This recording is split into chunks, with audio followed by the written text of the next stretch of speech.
broadcasting live from an undisclosed location. This is the TCMMA podcast with your host, Chris Cross. Whoa!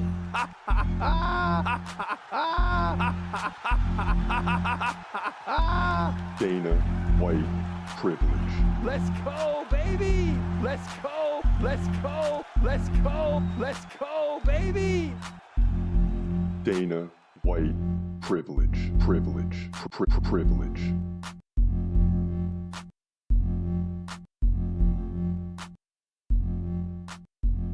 Welcome to the TCMMA podcast. I'm your host, Chris Cross. This is the Community MMA.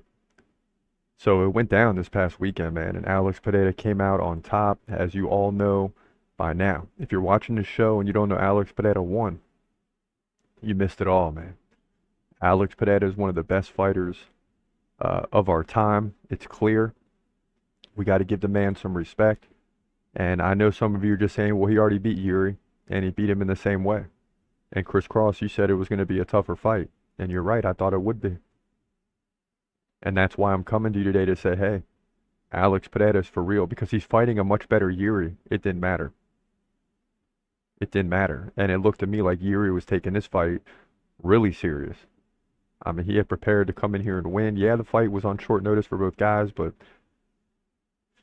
you know, again, it just highlights how good Alex Pereira is. He's now defended the light heavyweight belt multiple times, both against Jamal Hill and Yuri. I think Jamal Hill will be better in the future, right, after he deals with these injuries, but not on the level of Alex Pereira. And they're talking Magomed Ankalaev. I just don't see it. Okay, let's get that fight in. He's going to fight 3 times in a year for the 3rd consecutive year. 2022, 2023, 2024, and I'd even go back to 2021. But I know the last 3 years, especially this year, again, he's projected to fight 3 times. So put him against Magomed Ankalaev, let him beat him, let John Jones beat Stipe. We all know what's going to happen. And then can we get this fight set up, please?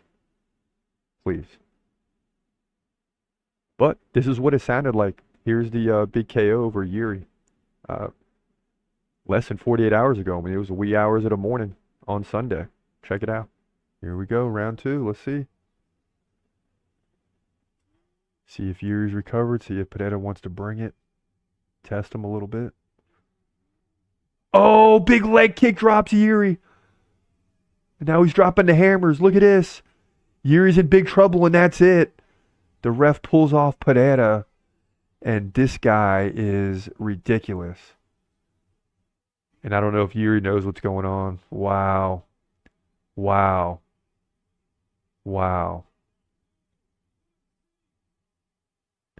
Wow. To see someone do that so easily against Yuri Prochazka is unbelievable. I mean, Alex Pereira is unreal.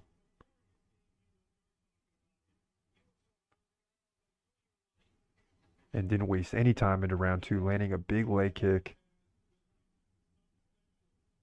And Yuri Prochazka goes down again. And I think now he's probably going to say something about the heavyweight again in the interview. I think you got to let this guy do what he wants to do. I mean, you got to let him. Yeah, Joe Rogan's saying that now too. Now it looks like he hurt his toe once again as he did in the last fight. Beam. Yeah. Yeah.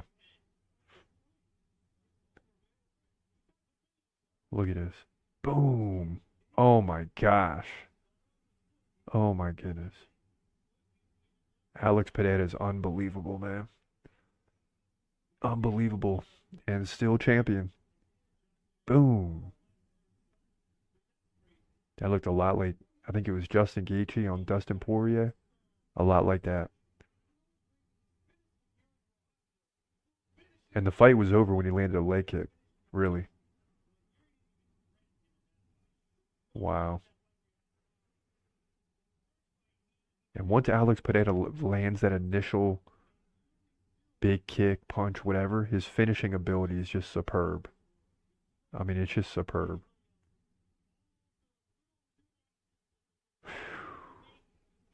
Wow. Wow.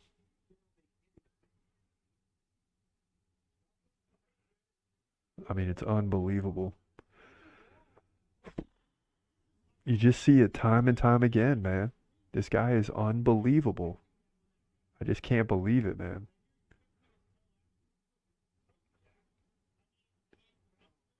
And it looked like, I mean, Pereira might have hurt his toe again. But listen, he holds the belt. He's the man. Middleweight champ, light heavyweight champ, and potentially a future heavyweight champ. Could be the first guy with 3 belts ever in the UFC. And that's why you got to let him do it. Because him versus John Jones at heavyweight, eventually, that's ridiculous. Alex Pereira wins. He holds the belt. He's now 11-2, just 11-2. Think about those 11 fights. He gets another win here and defends the belt at UFC 303. Yeah, I say let him do it. And Joe Rogan was calling for it too. But Dana White, not so sure. He wants him to clear out the division. What does that mean? He's got to fight Magomed Ankalaev. Okay, so let's get that done this year. And then let's start looking at heavyweight. Now, the problem is John Jones will have this man waiting 1.5 years, 2 years to fight. Pereira's used to fighting every 3 months. You see, so, and then also if Pereira has to keep waiting, he's going to end up being, what, 38, 39? Let me get his exact age right now. I'm pretty sure it's 37. Yeah, he's 30. He's about to turn 37 on July 7th. So, you know, it's got to be next year. It's got to be within the next year or two before we start slowing down, right? So if they're going to make it happen, the time is now. I mean, the time is right now. The next question is we got to move him back to white, but what do we do with Alex Pereira now? Does he move above Islam? So here's the thing. If Islam goes up and wins the welterweight, is that better than middleweight and light heavyweight? I say no. And I keep thinking, okay, there's a chance Pereira could lose the belt, so let me hold him at 4. But now I'm not so sure. Now I feel like he's not going to lose the belt. I think he might be above Islam on the dude list. We're going to have to, I'm pretty sure I'm going to move him up to 3. Drop Makhachev to 4. I hate to even move Makhachev down on any list. But Alex Pereira has proven it, man. And he's fought, what, 3 or 4 times since 4 times since the Adesanya loss. And won all 4 at light heavyweight. I mean, it's ridiculous. It is absolutely ridiculous. Now, people getting on Adesanya today, right? And over the weekend. Fans are taking aim at him over his reaction to the card, saying that this card was cursed as he reacted to the Pereira KO. Now, he's not going to give Pereira any props because in their last fight, Adesanya won. So fans are going to be upset because this is the one guy that could speak up and say, hey, don't forget about me. I beat him last time, right? But even if Adesanya, that was at 205, even if, and depleted, again, he's turning 37. So to get down to 185, 185 middleweight against Adesanya, that's really tough when he's walking around at 230. You can't continue to do that as you get older. So I think that helped in the loss, even though he could have very easily won that fight. That helped in the loss. Adesanya at light heavyweight, I don't think he has a chance against Pereira. But hey, who am I to say? He's got enough to worry about in the middleweight division with Duplessis right now. Does Alex Pereira have a case for number 1 in the MMA pound-for-pound rankings? That's another topic being discussed. I don't know. I mean, it's so tough with Islam, John Jones, and Alex Pereira now. But I think this is why people want to see the Pereira-John Jones fight, because he'll be going for the first UFC fighter to ever win 3 belts. Dana White doesn't see it just yet. How much is he protecting John Jones? Like, I'm not accusing him of that by any means, but it's no understatement that he's a big fan of John Jones and believes he's the best fighter of all time. What if Alex Pereira comes up to heavyweight and KOs John Jones? That would be terrible for his legacy. So is there any of that going on? I don't know. I'd say probably not, but you never know. But the bottom line is that's the fight that everybody wants to see. Pereira versus John Jones, not Pereira versus Magomed Ankalaev, and not John Jones versus Stipe. Like, they're both going to win those fights. It's ridiculous. That's the fight that people want to see. Make no mistake about it. Now, there were some other, before we get into the results, which wasn't a great night for us in terms of their picks, but we got the main event, and that's more important right now, as we'll show you in a minute. But yet another guy in Peyton Talbot get a big KO last night, or on Saturday night. Big time KO. All right, here we go. Peyton Talbot, Giannis Gamori. Talbot, biggest favorite on the card, nearly 16-1. So maybe we'll finally get a finish. Spinning back kick already by Gamori. Look out. Both guys feeling each other out. A jab landed by Talbot.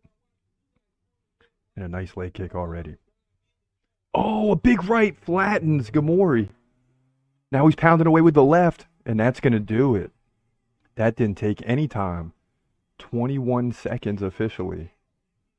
And now the crowd's awake. All right, the crowd's awake. And imagine if you're in line right now waiting to get in, and you're hearing the roar. You're rushing trying to get through the ticket gate. Big finish there by Peyton Talbot. 21 seconds in. That'll be a KO. And 11 significant strikes to nothing in 21 seconds. So he'll certainly maintain his 8 significant strikes per minute, because that was like 33 per minute right there.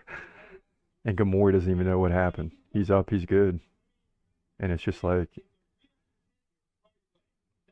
he's trying to figure out what's happening. So, and listen, he was no slouch either. He was 12-2 coming in. Falls to 12-3. So Peyton Talbot is the real deal. He's going to be 9-0. We see the replay. He throws the jab, and then the big right followed it up, and Gamori never saw it. He goes down, he covers up. But at that point, it was already over. Just Talbot had to finish it. So he's 9-0, man.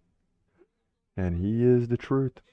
3 fights in a row as a UFC favorite. I think he might continue as the favorite here in the bantamweight division at UFC 303. Whew. Yeah, I mean, Peyton Talbot's a serious problem for the division. This guy is on the rise, and on the rise very quickly. Huge favorite, and showed why. Got the job done. So certainly keep an eye on Peyton Talbot as time goes on. Make no mistake about it. Then you had Charles Jourdain and Jean, one of the two, Silva. This is a pick we definitely got wrong. It did not go our way. Yeah, and Jean Silva just always working. And Jourdain taking another elbow. He goes down to one knee. 1 minute gone here, second round. And even though Silva's against the fence, he's doing a good job of keeping the underhooks. Nice elbow again. Oh, he's really working the elbows. Jourdain's got to let loose. Oh, he takes the uppercut, and that's it, I think. And that's it, yeah. Jean Silva, whatever you want to call him. It doesn't matter. Brazilian. Now 13-2. Big KO here. About 1:30 into round 2. And Jourdain was taking elbows while he had the head on the hip of Silva. And when he finally released from those elbows, boom, he took the uppercut. And that'll do it. 29-18 significant strikes for Silva. Head strikes 24-4, so he was starting to dominate. Landed that big punch in round 1. Jourdain made it to round 2, but didn't last long there. Jean Silva, never go against the Brazilians. He's 13-2, featherweight division, UFC 303. Yeah, Silva looking dominant at UFC 303 for sure. Big win over a tough guy in Charles Jourdain. Didn't they say it was his first KO loss?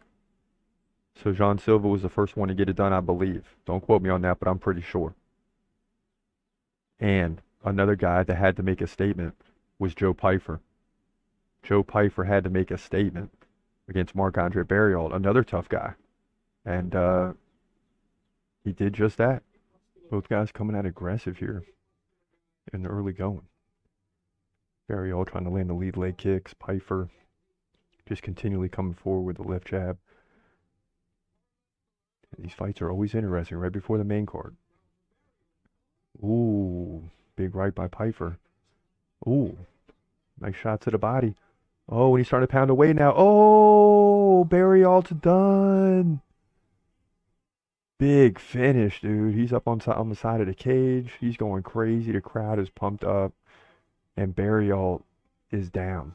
And that was fast. I got to see the replay. Unbelievable. Man, Joe Pfeiffer with just finishing strong, man. He's going to move to 13-3, and the crowd is pumped up.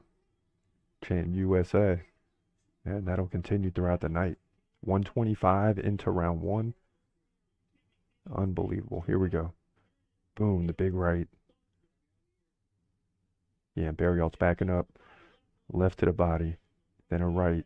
Yeah, that's what it was. And then Barriol goes down, and then he landed another. And that's the thing, is it really started with the body shot. That's what was confusing, you know? He stayed up for another 2, but then goes down. It was really from the body shot. All right, show it. Beam. Oh, yeah. Yeah, see the left. Yeah, wow. Joe Pfeiffer, big middleweight division win at UFC 303. Yeah, so Joe Pfeiffer getting the job done as well. Again, that was a guy that needed a big victory. He needed a big victory. And to pump his name up even further, and he did just that. So that was huge for him. Now here's how the night turned out on Saturday at UFC 303. We got Alex Pereira main event. That was crucial. Moves us to 12-10. A little breathing room. And we kind of thought we'd get it with Hamza and Connor, right? But it turns out we got it with Robert Whittaker, oddly enough, and Alex Pereira. So we got, after falling to 10-10, remember we were 4-7 at one point, struggled out the gate this year, and since then we're 8-3. So that's respectable. Now we just got to continue, but we got to continue the run. Danny Ige fell in the co-main. We had to make a quick prediction there. I don't count that as a loss, but officially it is. Anthony Smith lost. Myra Bueno Silva lost. So we were sitting pretty till the final 4. But Ian Garry won. Right? Joe Pfeiffer won. Cub Swanson lost, although great fight. Charles Jourdain obviously lost. Peyton Talbot, he got the win. Jillian Robertson won. Martin Boudet, crazy, boring fight, won that heavyweight fight. Ray Soraya, I believe UFC debut, won that fight, and Ricky Simone lost. I thought that was a win right there. We should have started out 5-0. But nonetheless, that's how the night went at UFC 303. We'll take it. 162 and 109 overall, 7-6 on the night. So not great, but more wins than losses. And we got enough cushion in the overall record right now. The main event has been the center of attention as of late. Yeah, the main event has been crucial as of late. In the chat room, the Micah Reynolds weighing in. Alice KO impressive. Has a few parts to it. End of round 1 and start of round 2 to finish. It's like 2 KOs. Gnarly. Yeah, it was. I mean, I forgot about that at the end of round 1. Yeah, I mean, I'm not so sure he was back after that. He was in the corner looking rough. I remember that. And then you're thinking, okay, can Pereira come out and just go for the finish? And it looked like he wasn't going to do that in the first 5 to 8 seconds. He's kind of sitting back in his normal stance, no rush, and then bing, bing, and it's over. It was over. Also saying, basically, do MVP versus Wonder Boy, no real takedown. Worry for MVP probably beats him. Maybe, but the bottom line is we saw when you get a guy like Ian Garry, who can take you down, and then there's going to be others that are going to be more of a problem for MVP. We now know how good MVP is.